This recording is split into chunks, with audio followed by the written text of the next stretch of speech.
kasih. Assalamualaikum warahmatullahi wabarakatuh. Selamat malam dan salam sejahtera untuk kita semua. Semuanya saya ikuti ya, dari mulai awal peristiwa sampai saya sudah menjelaskan kalau seandainya sudah disidik penetapan tersangka, berarti dari penyidik minimal sudah memiliki 2 alat bukti yang sah. Ini saya urut dulu dari hulu ke hilir biar nyambung gitu loh ya. Kemudian kalau ada pun perpanjangan penahanan itu jangan salah, bukan dipaksakan. Mohon maaf ya, kadang-kadang pengacara baca nggak itu kuhab gitu loh, baca nggak itu kriteria dan akidah hukum. Kita mari sama-sama memberikan edukasi kepada masyarakat, walaupun saya ini pengacara. Nah, jangan seperti frameworknya masyarakat itu dicekokin dengan keinginan supaya senang masyarakat dengan apa yang kita sampaikan, tapi sudah merusak tatanan hukum. Ini saya mohonkan kepada rekan-rekan juga teman-teman ya begitulah. Kalau memberikan suatu statement itu jangan yang menyesatkan gitu. Supaya senang saya sama dia, hebat bapak ini enggak, tapi hukum jadi rusak. Nah, kalaupun perpanjangan penahanan ini, karena JPU kan sudah meminta kepada penyidik supaya dipenuhi lagi yang ini. Nggak segampang itu nyidik, nggak segampang itu untuk memenuhi keinginan petunjuk dari JPU supaya lengkap. Nah, faktanya seperti apa yang saya katakan, akhirnya bermuara juga kan. Akhirnya tanggal 28 kemarin itu diterima oleh Kejaksaan Tinggi P21 dan siap untuk disidangkan. Dan tadi kalau nggak salah sudah penyerahan tahap 2 ya. Penyerahan tahap 2 ini diserahkan oleh penyidik ke JPU.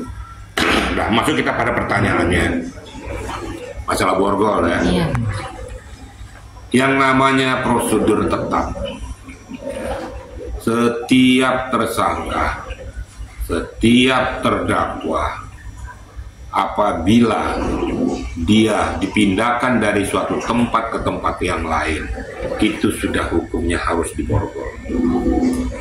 Jadi biar bukan mau nyakiti orang, ini wanita, ini laki-laki, enggak, itu memang ketentuannya. Kenapa saya katakan demikian? Ada beberapa hal yang harus kita perhatikan, jangan menurut alam pikiran kita. Makanya kenapa seseorang itu diborgol? Yang pertama supaya jangan sempat terjadi suatu tindak pidana yang lain. Contoh, karena dia udah kalau segala macam, dia lihat di depannya itu ada mungkin pistol atau mungkin pisau atau benda keras yang lain. Daripada saya mendingan saya mati ya, dia ambil tuh ditembaknya semua tuh. Kan terjadi tindak pidana yang lain. Itu salah satu.